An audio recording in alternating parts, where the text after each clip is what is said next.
Pagpapahingin sila mga kinabuhi.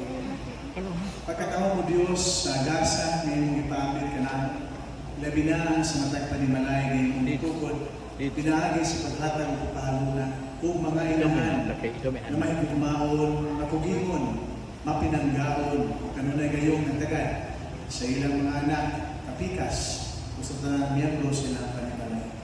Salamat Ginoo mo sa ilahang hiyas ug gugma ang gikan kanimo. Sa kanunay gayon, wala sila magdumili sa paghatag sila tugalingon nganha sa ilahang mga sakop sa panimalay. Tungod kay sila nagpamatuod ng imong kahayag o Diyos, imong gibilin diha sa matag panimalay. Ug ang matag inahan ni baro gayon ingon nga kahayag sa matag panimalay. Salamat Ginoo sa ilahang mga kinaiya, sa ilahang mga pagampo, sa ilahang mga hiyas o panag-ingnan, na kanunay gayon ila sila, nakabahin o parte sa kinabuging sa ilahang mga anak.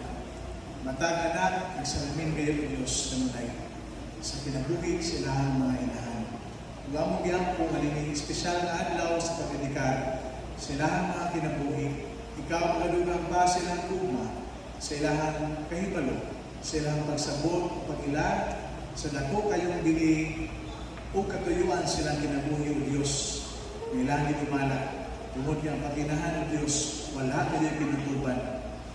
O kanabingon na from home to home, nagkapadayon ang ilang pagmahal, pag-amuha o pagtagad silang mga kumatahan.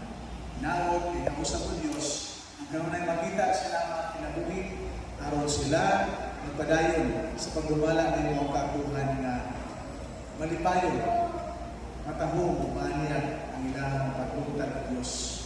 Salamat kayo sa dasal panalangin sa kinabuhi sa mga inahan. Sa ngalan sa mga Ginoong Jesucristo, among itugyan ng unikar ng ilang mga kinabuhi. Amen. Happy Mother's Day! Ito palakpakan at pagmamahan. Nakapicture na pagkalan. Picture na.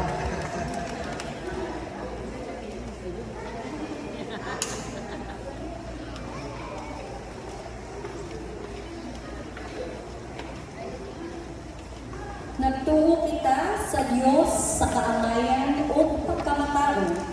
Gisaligan kita sa pagdala sa misyon sa pagtugugma o pag-atiman sa katauhan diha sa katiling.